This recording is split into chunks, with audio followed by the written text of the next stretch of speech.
Maligayang pagbabalik sa Rai Movie Recaps. Narito na naman po tayo para sa isa na namang magandang pelikula na pinamagatang The Suspect na napalabas noong 2013. Ito ay patungkol sa isang lalaki na nawala na ang lahat ng mga minamahal niya pero hindi nila alam na ang lalaking ito pala ay isang napakabangis na North Korean spy. Kaya't ano pa ang ating hinihintay? Sit back, enjoy and relax labyo. Nagsimula ang pelikula sa isang lalaking nagngangalang Dong Chol. Siya ay mula sa North Korea, ngunit nakatira sa isang mahirap na lugar sa South Korea nang walang pahintulot. May isang babae na nagngangalang Kyung-hee. Dati siyang reporter, ngunit ngayon ay gumagawa siya ng pelikula tungkol sa mga taga-North Korea na pumupunta sa South Korea para sa mas magandang buhay. Gusto niyang makausap si Dong Chol para sa kanyang pelikula. Ngunit madalas niya itong hindi pinapansin. Iminungkahi ng kaibigan ni Kyung-hee na maghanap ng iba na mas mabait, ngunit gusto pa rin niya si Dong Chol, dahil palihim niyang sinusundan ito araw-araw upang makita kung ano ang ginagawa nito. Si Dong Chol ay nagtatrabaho bilang isang driver at pinapanatili ang isang larawan ng kanyang anak na babae sa dashboard. Ipinapaalala nito sa kanya kung bakit siya nabubuhay at nagsusumikap. Isang gabi, nakilala ni Dong Chol ang isang matandang lalaki na nagngangalang Gun-ho, na nagmula sa North Korea at ngayon ay matagumpay, na nagmamay-ari ng isang kumpanya na tinatawag na Haijo Group. Kinikilala ni Gun-ho si Dong Chol, na dating nagtatrabaho bilang isang nangungunang especially sa North Korea, ngunit lumipat sa South Korea para sa isang mas magandang buhay. Pagkatapos ay kinaladkad ni Dong Chol si Gun-ho pauwi, kung saan ang isa sa mga katulong ni Gun-ho ay nagbigay kay Dong Chol ng tala kasama ang kanyang pangalan at address, dahil hinahanap ni Dong Chol ang kanyang pamilya. Binibigyan din ni Gun-ho ng pera si Dong Chol at mga tseke para tulungan siya. Nang umalis si Dong Chol sa lugar ni Gun-ho, naramdaman niyang may mali at tiningnan niya ang mga security camera sa paligid. Samantala, may pumasok na lalaki sa kwarto ni Gun-ho habang natutulog ito. Inilagay ng lalaki ang baso ni Gun-ho sa isang kahon, pinainom siya ng gamot para makatulog, at nag-inject ng kung ano sa paa niya. Tapos, napansin niya si Dong Chol sa kwarto. Hindi lamang nagulat ang lalaki sa presensya ni Dong Chol, kundi pati na rin ang South Korea National Intelligence Service Team, na pinamumunuan ng isang lalaking nagngangalang Kim Sok-ho, ay nabigla nang makita si Dong Chol doon. Si Sok-ho at ang kanyang team ay matagal nang nanonood kay Gun-ho, at ang lalaki ay katulong ni Sok-ho. Walang pag-aaksaya ng oras, nilabanan ni Dong Chol ang nanghihimasok hanggang sa siya ay matalo.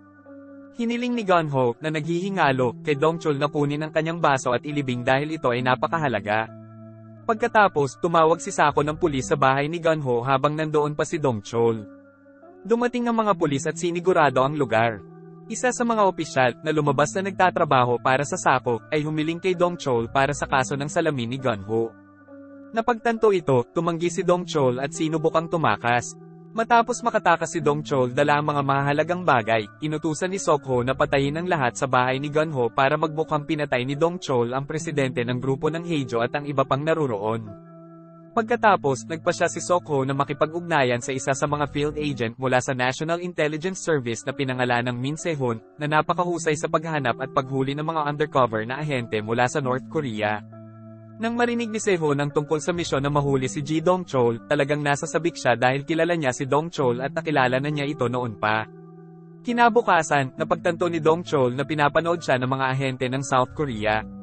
Kaya pinuntahan niya si Kyung-hee at ang kasama nitong si Jo, na isang cameraman, na naghihintay sa kanilang sasakyan upang sundan si Dong Chol gaya ng dati. Sumama sa kanila si Dong Chol sa sasakyan at pinabilis ang pagmamaneho ni Kyung-hee.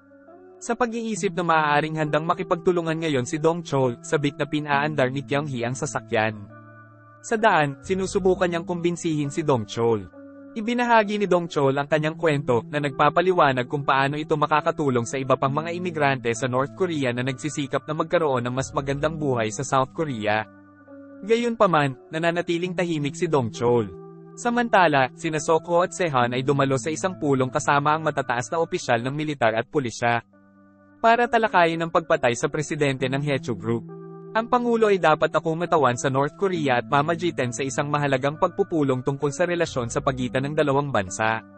Si Sok-ho ay bumuo ng isang team at inatasan si Se-hun na manguna sa operasyon upang mahuli ang taong responsable, na kinilala bilang dating North Korean spy na si Ji Dong Chol. Pagkatapos ng pulong, panandaliang nagtaka si Se-hun kung bakit kinailangan ni Dong Chol na bumaril kay Gun-ho at sa kanyang mga katulong. Iminumungkahi niya na bilang isang bihasang ahente ng lihim, maaaring mahawakan ni Dong Chol ang sitwasyon sa ibang paraan, marahil ay ginagawa itong isang aksidente upang maiwasan ang hinala. Gayunpaman, hindi pinapansin ni Sok-ho ang ideyang ito at sinabihan si Sehan na tumutok lamang sa paghuli kay Dong Chol. Para sa misyong ito, kasama ni Sehan si Captain Jo, isang dating kasamahan sa militar na kilala sa kanyang kadalubhasaan sa wiretapping. Tinipon ni Captain Jo ang mga miyembro ng team na itinalaga upang hulihin si Dong Chol at sinimulang ipaalam sa kanila kung sino talaga si Ji Dong Chol. Ang Dong Chol ay nagmula sa isang mahirap na kampo ng pagsasanay sa militar na matatagpuan sa isang maliit na bayan sa kanluran ng Pyongyang. Ang kampo na ito ay sikat para sa kanyang mahigpit na pisikal at mental na pagsasanay, na kadalasang humahantong sa malubhang pinsala at maging ng kamatayan. Ang mga nagtapos mula sa kampong ito ay sumasanib kaagad sa mga piling tao at ipinadala sa ibang bansa upang magsagawa ng mga misyon para sa Hilagang Korea.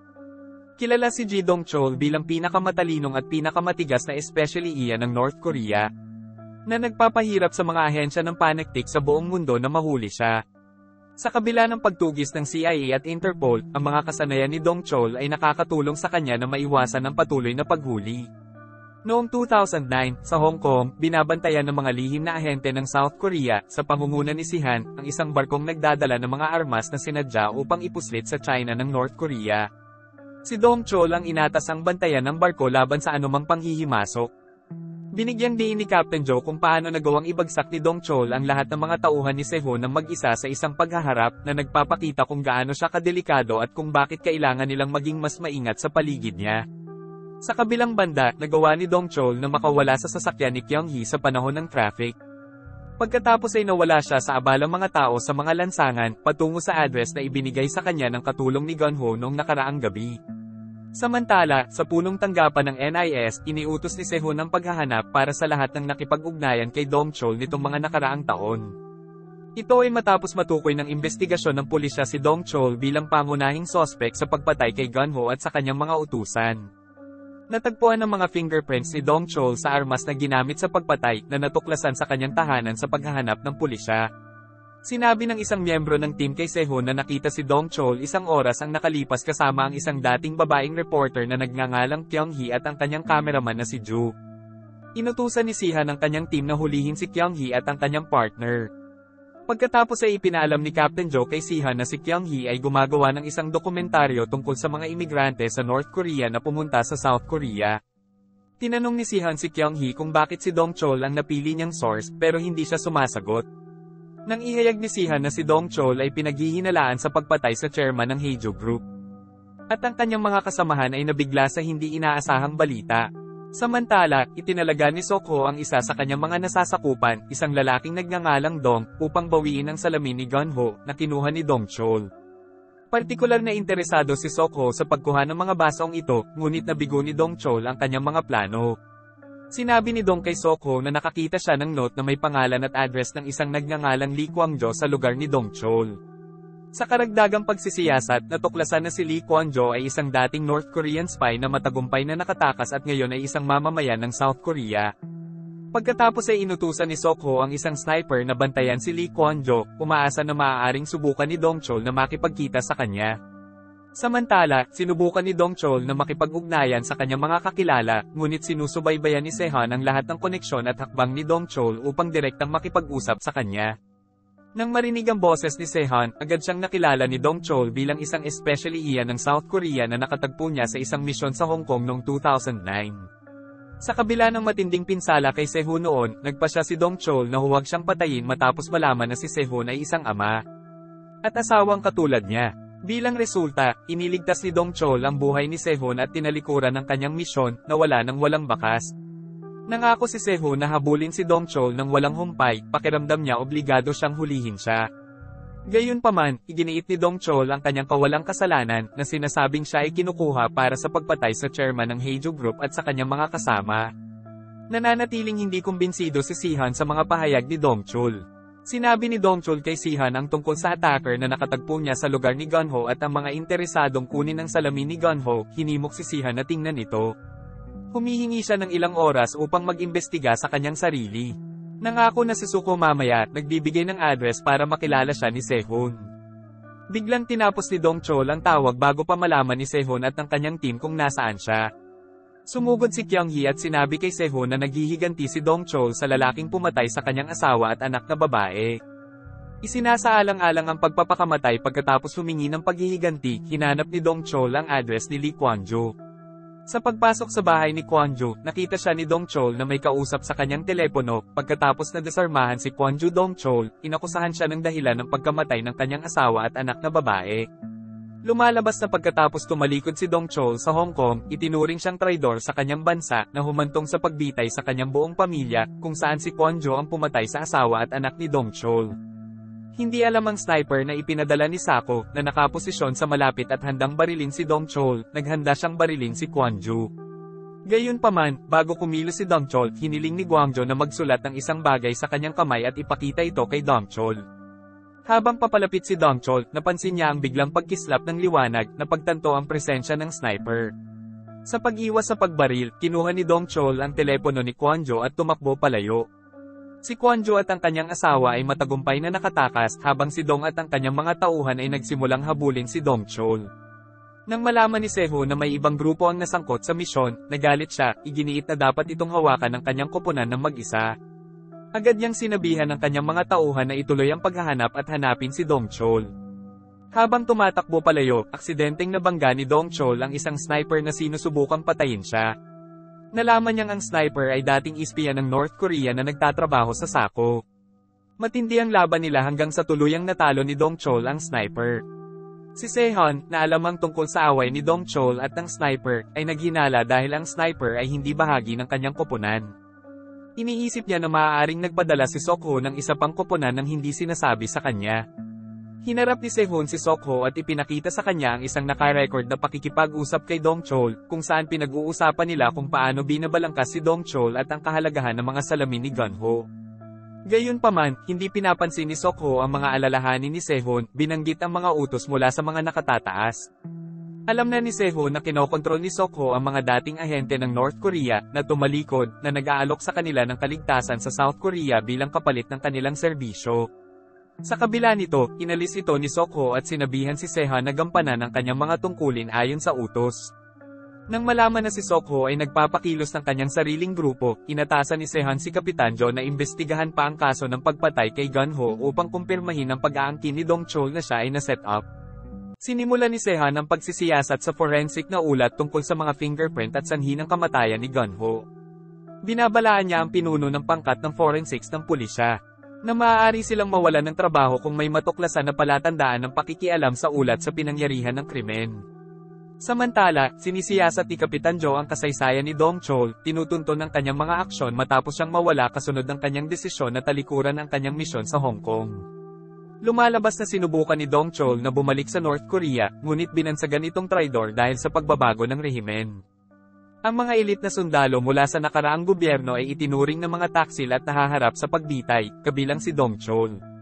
Matapos tiisin ang malupit na pagpapahirap at harapin ang banta ng pagbibigti, nalaman ni Dong Chol na ang kanyang asawa at anak na babae ay pinatay. Determinado na ipaghiganti ang kanilang pagkamatay, ipinangako ni Dong Chol na hindi siya mamamatay hanggat hindi siya nakakapaghiganti para sa kanyang pamilya. Sa pamamagitan ng lubos na determinasyon, mahimalang nakatakas si Dong Chol mula sa pagbitay. Samantala, natagpuan ni Kapitan Jo ang pamilya Dong Chol sa isang silungan sa China, kung saan inutusan si Kwang-jo na patayin ang lahat doon. Gayunpaman, nang makita niya ang asawa at anak na babae ni Dong Chol, na dati niyang kasama, nag-aalangan si Kwang-jo na barilin. Dumating ang isa pang undercover na ahente upang isagawa ang gawain, na humantong sa Kwang-jo na patayin ang ahente na iyon sa halip. Pagkatapos ay tumakas siya sa South Korea at nakipagsanib puwersa kay Sako. Samantala, naalala ni Dong Chol ang mga sandali kasama ang kanyang yumaong asawa, na kalunos-lunos na natagpuang patay sa isang shelter sa China. Nang makaharap niya si Kwang-jo ay sumulat ng mensahe sa kanyang kamay, na nagpapahiwatig na ang anak ni Dong Chol ay buhay pa. Ang balitang ito ay nagpapatibay sa determinasyon ni Dong Chol na patuloy na hanapin ang kanyang pinakamamahal na anak, anuman ang mga hadlang na kanyang kinakaharap. Pagkatapos, tinawagan ni Dong Chol si Sehun, hinihiling sa kanya na hanapin si Kwang-jo, at ialok sa kanya bilang kapalit ng baso na gusto ni Sako. Sa una, hindi sigurado si Sihan, ngunit sa huli ay sumang-ayon siya nang banggitin ni Dongchol na siya ang salamin ni Guno ay nagtataglay ng isang mahalagang lihim na ninanais ng North at South Korea. Samantala, natuklasan ni Captain Joe ang isang koneksyon kay Kyung-hee na nag-iimbestiga sa pagkuha ni Sok-ho ng mga dating especially iyan ng North Korea na tumalikod. Si Kyung-hee ay nagpupumilit na lumapit kay Dongchol dahil minsan ay inalok ni Sok-ho si Dongchol ng trabaho, ngunit tinanggihan niya ito. Umaasa siyang magbabahagi si Dongchol ng impormasyon tungkol sa pagre-recruit ni Sok-ho ng mga depektong ahente. Nagsimulang maghinala si Sehun sa pagkakasangkot ni Sok-ho at naniniwala siyang naghahanap siya ng personal na pakinabang sa halip na kumilos para sa pinakamahusay na interes ng bansa. Nakipag-ugnayan si Dongchol kay Kyung-hee at nakipag-ayos sa kanya. Na-outsmarting ang mga tauhan ni Sok-ho at si Sehun na malapit na sumusunod sa kanya, dinala ni Dongchol si Kyung-hee sa isang liblib na lugar. Hiniling niya sa kanya na i-record habang inilalantad niya ang sikreto ng mga baso ni Gunho, isang formula para sa paggawa ng mga sandatang kemikal. Iginiit din ni Dongchol na inosente siya sa mga pagpatay kay Gunho at sa kanyang mga tauhan. Bilang kapalit, ipinangako ni Kyung-hee na tutulungan niya si Dongchol na linisin ang kanyang pangalan sa lahat ng akusasyon. Sa kabilang banda, nagalit si Sok-ho nang malaman niyang sinabi ni Kwon-jo kay Dongchol ang tungkol sa buhay ng kanyang anak. Pagkatapos ay inutusan ni Sok-ho si Kwon-jo na paalisin sina Dongchol, Kyung-hee, at Sehun. Di nagtagal, nahanap ni Kwon-jo si Kyung-hee sa tulong ni Kim, isang dating ahente ng North Korea na nagtatrabaho para kay Sok-ho. Kinuha ni Kim ang formula ng mga sandatang kemikal at mabilis na umalis, iniwan si Kwon-jo para patayin si Kyung-hee. Gayunpaman, pumasok si Dongchol. Naglunsad ng biglaang pag-atake kay Kwon-jo, isang matinding away ang sumiklab sa pagitan nila na nagtapos kay Dongchol na nanalo. Sa kanyang mga huling sandali, isiniwalat ni Kwon-jo na ang anak ni Dongchol ay talagang buhay, at ipinagbili sa China bilang alipin ni Sako. Bukod dito, isiniwalat ni Kwon-jo na si Sako ang nag-utos ng pagpatay sa chairman ng Haejo Group. Kasabay nito, nakahanap si Sihan ng ebidensya na nagpapakita na inosente si Dongchol sa pagpatay sa chairman ng Haejo Group. Nakakita siya ng basyo ng bala malapit sa katawan ng biktima na may fingerprint ng ibang tao. Hinanap ni Sihan si Kyung-ji at sinabi sa kanya na alam niya ang tunay na layunin ng kanyang dokumentaryo tungkol sa North Korean defectors. Nag-aalok siya na tulungan siya kung papayag itong sumama sa kanya. Sumang-ayon si Kyung-hee, at nakipag-ugnayan siya kay Jo para dalhin ang kanyang mga CD na naglalaman ng mahalagang video recording ng kanilang investigasyon, kasama si Sok-ho hanggang sa puntong iyon. Samantala, sinabi ni Kapitan Jo kay Sihan na plano ni Sok-ho na ibenta ang formula ng mga sandatang kemikal sa isang dealer ng armas sa Middle Eastern para sa malaking pera. Pagkatapos ibigay ni Kim ang formula kay Sok-ho, sinabihan niya si Kim na tanggalin si Dongchol. Kasabay nito, sinubukan ni Dongchol na tumakas mula sa mga tauhan ni Sok-ho sa isang tensyonado na paglikas. Sa kalaunan, nahaharap niya si Kim sa isang sitwasyon ng mataas na presyon na nagresulta sa isang pagbangga sa pagitan ng kanilang mga sasakyan. Sa kabila ng aksidente, nakaligtas si Dongchol, ngunit namatay si Kim. Sinasamantala ang pagkalito, nagawa ni Kim Dongchol na makatakas sa pamamagitan ng pagtalon sa malapit na ilog. Samantala, sinusuri ni Kyung-hee at Sehun ang mga kopya ng formula ng chemical weapons na kinuha mula sa salamin ni Gunho sa isang lab na pag-aari ng mga kaibigan ni Kyung-hee. Kasabay nito, ibinibigay ni Sok-ho ang formula sa isang potensyal na mamimili na handang magbayad ng malaki. Gayunpaman, iginigiit ng mamimili na kumpirmahin kung ang formula ay talagang para sa mga sandatang kemikal. Sa hindi inaasahan, lumalabas na ang formula ay hindi para sa mga sandatang kemikal gaya ng inaasahan ni Sako, ngunit sa halip ay isang formula para sa pagpapataba ng mga halaman ng trigo, na maaaring tumubo ng maayos sa iba't ibang uri ng lupa. Dahil dito, kinansela kagad ng mamimili ang deal at pinaalis si Sako. Pakiramdam na ganap na nalinlang, tinawagan ni Sako ang direktor na kanta mula sa Haejo Group, na unang nagsabi sa kanya tungkol sa pag-unlad ng dapat na kemikal na armas ni Gunho. Sinabi ni Sako kay Director Song kung gaano siya nagalit at humingi ng bayad para sa kanyang mga pagkalugi, na nagbabala sa kanya ng mga posibleng kahihinatnan kung hindi siya sumunod. Pagkatapos, nagsagawa si Sako ng isang press conference sa labas ng gusali ng National Intelligence Service upang ihayag ang mga detalye tungkol sa pagpatay sa chairman ng Haejo Group. Nagulat ang mga reporter nang biglang sumulpot si Dongchol at tinutukan ng baril si Sako, na nagdulot ng gulat nang bumaril si Sako sa hangin. Pagkatapos ay kinuha ni Dongchol si Sako bilang hostage. Pinapasok siya sa gusali at hinaharangan ng lahat ng labasan. Samantala, pinalibutan ng mga pulis, SWAT team, at mga ahente ng NIS ang gusali, na naghahanda upang hulihin si Dongchol. Pinipilit ni Dong Chol si Sok-ho na ibunyag ang kinaroroonan ng kanyang anak, ngunit nananatiling tahimik si Sok-ho. Bilang tugon, binaril ni Dong Chol si Sok-ho sa binti. Pumasok ang personal na bodyguard ni Sok-ho, nakipag-away kay Dong Chol, na sa huli ay nanalo. Di nagtagal, dumating si Sehun at pisikal na hinarap si Sok-ho, galit na galit sa pagsasamantala ni Sok-ho sa mga depektong ahente ng North Korea at sa kanyang pagkakasangkot sa pagbebenta ng anak ni Dong Chol sa pagkaalipin sa China. Masungit na lumaban si Sok-ho kay Sehun. Samantala, sa tulong ni Kapitan Jo at ng kanyang kasamahan, natuklasan ni Kyung-hee ang katotohanan sa likod ng pagpatay sa chairman ng Haejo Group. Kasama ang mga ebidensya na nagtuturo sa pagkakasangkot ni Sok-ho at Director Song sa isang balak na alisin si Gun-ho at magbenta ng mga sandatang kemikal. Sa isang nagbebenta ng armas, si Sok-ho, na napagtatanto na inilantad ni Kyung-hee ang kanyang maling gawain, ay nagalit kay Kyung-hee. At sinubukang barilin si Second. Gayunpaman, walang laman ang baril, at tumugon si Second sa pamamagitan ng pisikal na pag-atake kay Sako. Pumasok si Dong Chol, pinatigil ang pag-atake ni Second dahil kailangan pa niyang harapin si Sako. Hinihiling niyang malaman kung nasaan ang kanyang anak, ngunit nanatiling tahimik si Sako. Pagkatapos ay binuksan ni Sako ang isang bintana, inihayag ang isang grupo ng mga sniper na nakaposisyon sa kabuuan ng gusali na nakatutok kay Dong Chol. Sa kabila ng panganib, kumpiyansa si Sako at iminumungkahi na patayin ni Sihan si Dong Chol kapalit ng paglilinis sa kanyang pangalan. Gayunpaman, si Sihan, pagod sa mga aksyon ni Sako, ay ibinigay ang baril kay Dong Chol, na sa huli ay nabaril si Sako. Sa wakas ay nahuli, si Dong Chol ay pinamumunuan ni Sehun sa pamamagitan ng maraming tao patungo sa kanyang sasakyan.